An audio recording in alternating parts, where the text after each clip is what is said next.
Welcome back to Dawn Hunters. I'm William. And I'm Yana. And you can see we're an amazing sandbar. All of that crap that doesn't get done on the boat and cleaned up is because we come to places like this. One of the biggest sandbars in Asia. Anchor alert. Somebody put an anchor here. And we're here alone with a jellyfish. Exactly. It's literally right in the middle of the sandbar. To give you a perspective, that's our boat way over there. In the middle of the water is the dinghy with the anchor, and this is all complete sand dune. There you have the complete open ocean. What a sunrise. Come on, Evan. Guys, this is such a cool place. This sandbar is so cool because it actually looks different throughout the day. Right now, we are somewhat between the middle and the high tide. The most beautiful part of it, you can literally walk like this to your knees and it just looks so pretty. Look at this drone shot, amazing. And then as the tide goes down, more and more of this shows up and it actually goes down to the point where all of this is just sand. And where else can you poop on the world's largest sandbar? You know, when you're boating and they say brown, brown, run aground, this is a perfect example. You've got complete open ocean water. You're coming to this inlet, and if you don't pay attention and watch the waves breaking, you're gonna hit this thing, and many boats do. You're not gonna get pulled off in Thailand. All there are is longtails here. It's not always on the charts, and it keeps moving with the current. One of the other amazing things about Thailand is you can come up to this beautiful place. There's no gate, there's no park ranger, no one's telling you have to pay to get here.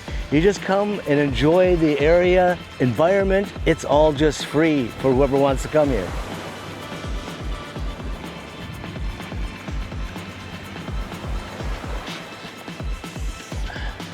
You guys, the sand here is so fine and pretty. It's just like this perfect sand, like on Maldives they show in those beautiful videos.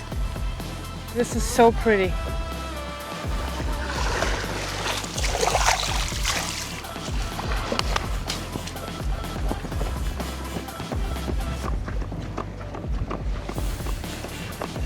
This is how a morning when you're living on the boat can look like if you're not on the hard, you're not refitting your boat and nothing is broken, or you decided to say and just go to the sandbar.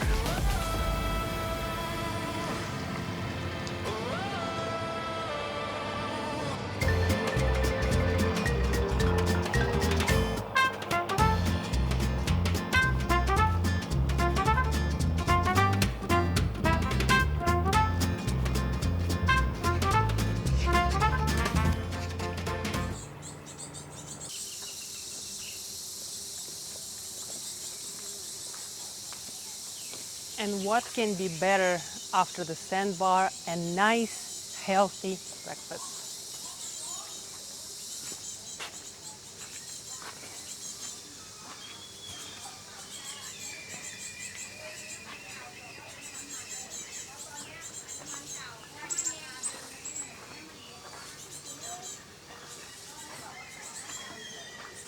In Thailand, you're supposed to take off your shoes in most of the authentic places.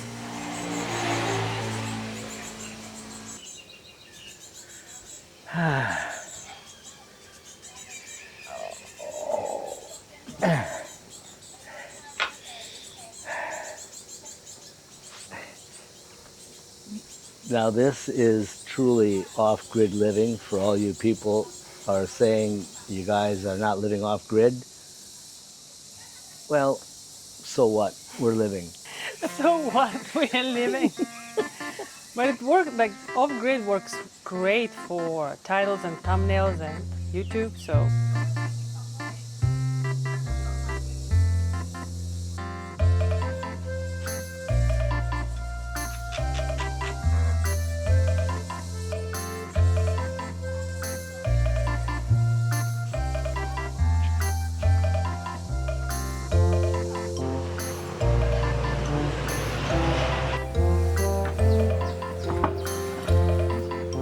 So when I cook, this is exactly what you get. You get a peaceful meal with some birds, nice and quiet. What is it that you're implying then when I cook, you get some kind of the opposite? We're gonna go back to the boat now and turn those much anticipated alternators and see if they can cook our lunch. As hot as those alternators get, they can cook you a little butt. Batteries everywhere, but the most important are the ones in the boat. And now that we are back here, I'm going to get these alternators running because we've had overcast for the last couple days. We have about 20% SOC, and in order for these to work right, we have to have like really low batteries. The sun's been doing all the work, so let's fire this up and see what we're going to get now that the batteries are kind of low.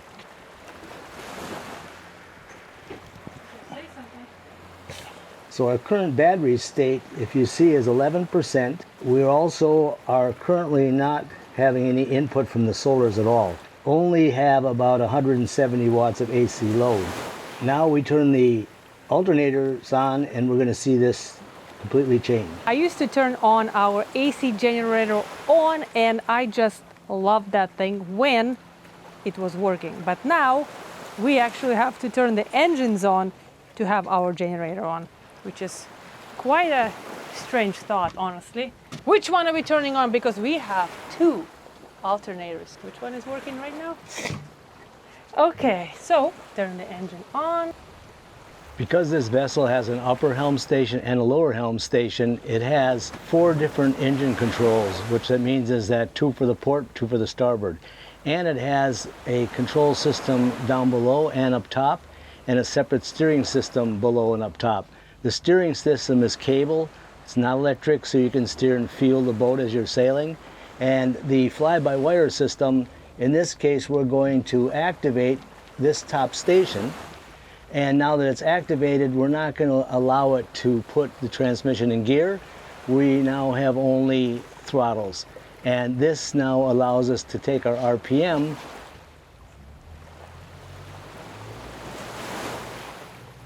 of the engine, which then turns it into alternator. We can now move the lever to about 1800 RPM, which is going to give us output of about 50% of the alternator. So we are in charging mode. Let's go take a look. Right now we are in bulk charging mode. It's all automatic. We don't have to be doing a bunch of things, but the program allows you to see what's going on. And you can see here that our battery amp is 132 amps. Our alternator amp is 146. If we want to go ahead and look at the wattage, we're just going to go down here and look at the alternator watts. And right now on a 7,000 watt alternator, we're only running 4,000 watt. The other important factor here is that when you're at anchor, there's a system that's called generator mode. If I run here and say generator mode, and I enable it, now this is running as a pure generator. And what that means is that it's going to keep everything at top level, because if you're motor sailing, you want to save some of your power for the boat. If you're at anchor, that's not required. So now we are pumping 131 amps into the battery. We can put 240 amps in the battery, and that's per side. So 240 amp on each side, 7,000 watts each side, and no extra tank, diesel, and all the other things. Let's take a look up front, see what the Victron's now telling us. We can see 127 amps going into the battery. We do not have solar currently connected, but if I turn the solar on, we're going to have a combination of solar and generator. Actually, let's take a look and do that. Now we have solar, 1.8 kilowatt of solar going in, and we have now 178 amps going into the battery system. And it will not take long for us to get up to 100% SOC. If you look now, we're running 2150 RPM, a little high. We're running 178 amps into the battery from one alternator. But what's important here is if I go into our settings and I go into a alternator, we actually can control the ramp up and the ramp down based on our requirements and load. And this is then saved in the program. Because we're running generator mode, it's now all 100% because I don't need to share any power with the boat. But anchoring is a generator mode. If you're going motor sailing, motoring, or going into a marina, then you can actually cut this profile down and these can all be saved. I used to have to make a decision when to cook, and it had to be during the day, so I had to plan the meals in advance because we wanted to save the battery for the night in case something happens or the batteries need to survive through the night, etc. Now we don't have to do this because we can just turn the engine on and it works as a generator. So now I can cook in the evening as well because William can turn on the engine and it can top up the batteries. Now the best part of all of this is that when we are on the way from one place to another place and we have engine on, then we can charge the batteries and get somewhere. And the final result of all this technical shit is that I finally get my air conditioning.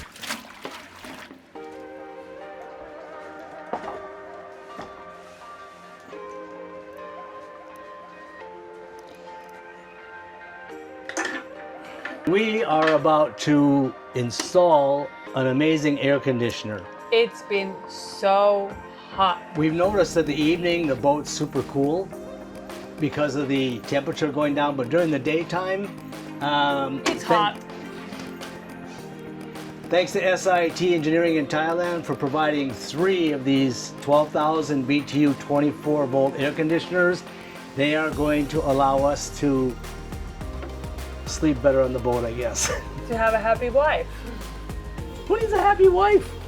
We just want to be cool. 3 different air conditioning systems being tested from AC to DC to combination. USA, Bahamas, and now Thailand. We are about to put the best on here, which is the DC system, and then we can sail where it's cold and we won't use them anymore. Air conditioning design, the original plan was have one system on the port, one on the starboard, so the air is pulling and circulating on this upper salon. The 2 lower decks are closed down. I had the port all finished, ready to rock and roll. And because Yana has a studio in the starboard side and she's in meltdown, I now have changed everything and we're going to start first on the starboard side. So we have a fresh box that was storage and now it's going to become an air conditioning plenum box.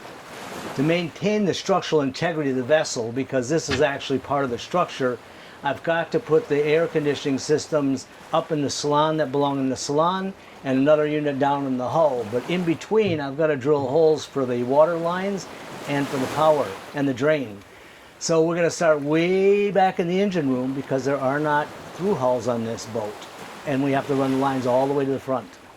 So I don't understand, why do you have to run this hose all the way to the engine room while in our other boats you just install the air conditioning and that's it? Believe me, I would rather not do that, but this boat does not have through holes anywhere other than the watertight compartment in the engine room. So I've got to run this beast all the way from here, all the way up to the air conditioner. Can you continue? Kind of like air conditioning. Hey, this is your job. So let me show you down here what I'm talking about because it's going to become, I think, a lot more clear to you and everybody else. The vessel on port and starboard side has a water inlet tube and it allows you to unscrew the top and clean out if you need to. And on the bottom there are 2 valves. So I'm going to come off of the top valve, go over to a sea strainer, and then from the sea strainer go through the bulkhead. Then it's pretty simple because I run from the bulkhead up to the air conditioner. Now the exit of the air conditioner, that's just going to go off the middle because that's above the actual water line, so there's no issues there. Luckily, this is where the fresh water and the water maker was at, so I'm using that existing bulkhead.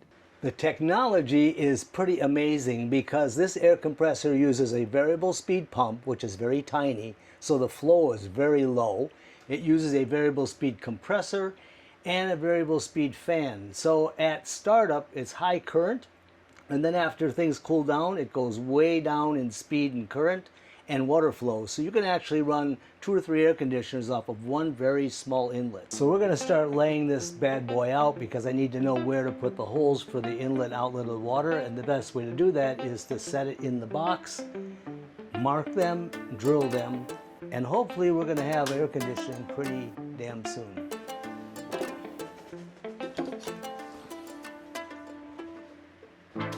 It's so crazy, guys, how much technology progresses even in boating. Even for that small time that I have been boating, which has been like maybe 6-7 years at this point. I don't even know exactly, but when we first were on our trawler back in US, the air conditioner was so huge and so loud that I was actually afraid to sleep in the bedroom when I was running, and I was refusing to use it because that sounded to me so dangerous. And now with variable speed and the new technology, it's quiet, it's extremely efficient, and what's important is to put some insulation around the box so you're not sitting on top of a vibrator here in the sofa. And that'll all get done after we get this thing flying along.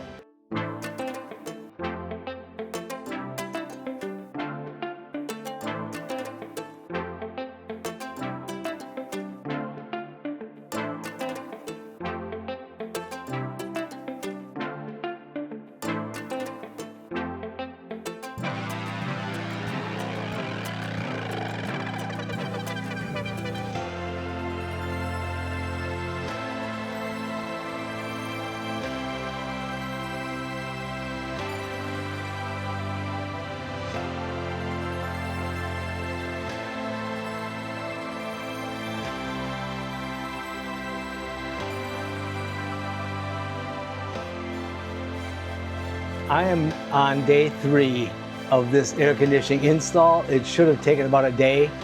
Every time I pull something apart, I find new things that should be upgraded. This is the next one, is to take the through hull bulkhead fitting that was plastic and very small, replace it with bronze.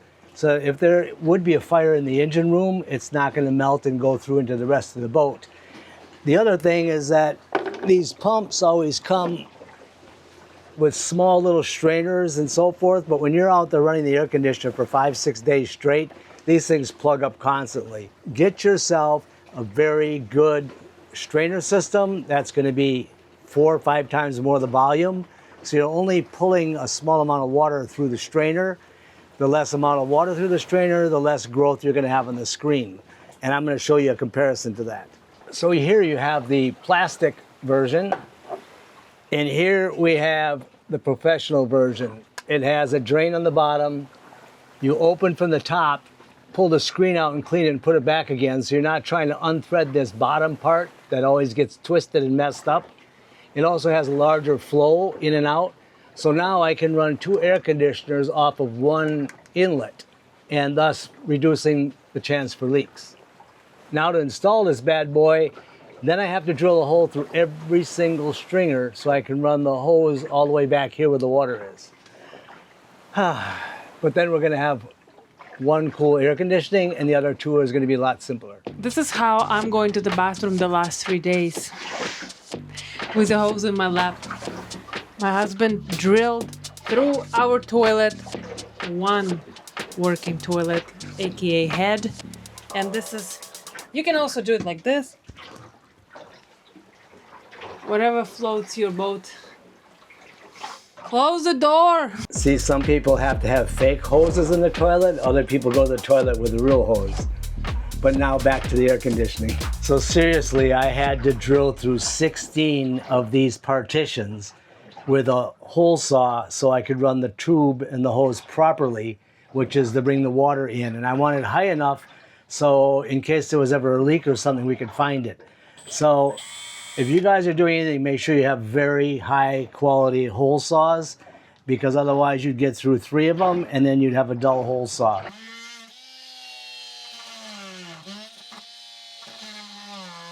The connection's all temporarily done. That's the inlet water, the outlet water, and then the drain and electrical. Then I had to cut through each one of these compartments because I'm going to bring in the air on this side and take the cold air out that side. So I've got a question for you air conditioning people, because I know how to install them, but I really don't know other than just running a vent. On the very end, I would like to stop this round pipe here, put a cover on here, and let this whole area be a box, insulate it, and then the air comes out of that side. Why? We can still store things on top, but the other thing I'm thinking of is that it's much better to let the air flow out of here than through this pipe, which is going to restrict a lot of the airflow. So tell me in the comments what you think I should do. A short pipe isn't bad, but a long one is going to cause some restriction, I'm afraid. So looking forward to hearing from you guys. You know, William always shows you guys the best, the coolest new technologies in boating. But we, women, have our own technologies. Oh no! Went over the cord. Look at this amazing little worker I got. I can lay down and rest while this guy is sweeping and sucking all the sand. Super luxury, guys. Where on the boat you got the robot vacuum? Just need to ask my husband to remove all the cords from the floor. Or we're gonna have no fridge. So this little robot vacuum, actually the smallest model from China I could find. It's not the regular vacuum robot because those are kind of bigger and they cannot get under here nicely, right? So we also, when we were updating the interior, we already had this guy and we made this a little higher so he can go under and not get stuck. So now he's working, I'm resting. Pretty cool. Guys, this is the ultimate vacuum, the one you hold with one hand and you use one to clean everything. But no, Mrs. Gadget wants to like sit down and let some robot suck up all the sand. Well, let's see who lasts longer, the Milwaukee vacuum or this little so-called robot worker. You're not the only one who gets to play with cool stuff on the boat. You know what this is? What? You can't get any excitement out of a clean boat if you're not cleaning it yourself. Wrong. There's no reward. Wrong. You guys in the comments, tell me what you think is better, to have a wife that is cleaning and exercising and doing all the stuff on the boat, or a wife that's laying in the bed, well, a robot. This is why you have a wife on the boat. All these guys who don't have a robot vacuum don't have a wife on the boat either. Air conditioning installation finished, pumps done, everything's ready to rock and roll. And actually, it's only 36C on board. It's a little bit cold for me. I'm going to let Yana push the button. Well, then again, every time she pushes the button, something breaks. You ready? Is it on? Or is it not on? Oh my God. I feel the cold air. Wow. I think that's where I'm sleeping for a while. Hey, move over. There is only room for one person. Share. Well, that's what I said, move over. Don't step on me when you're gonna go to the bathroom. Hey! Hey! That's mean.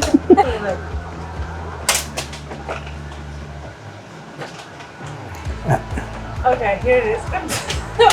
It's alive! Okay, here. You can air condition multiple locations of the body.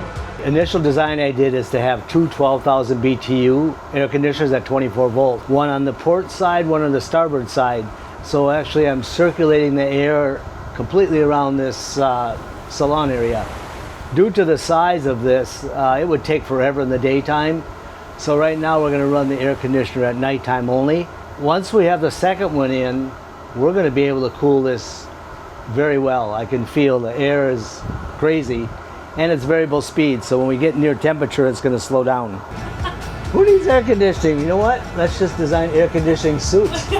We can be like the astronauts. We can just bounce around on board. You get yours and I get mine. What is an air-conditioned boat?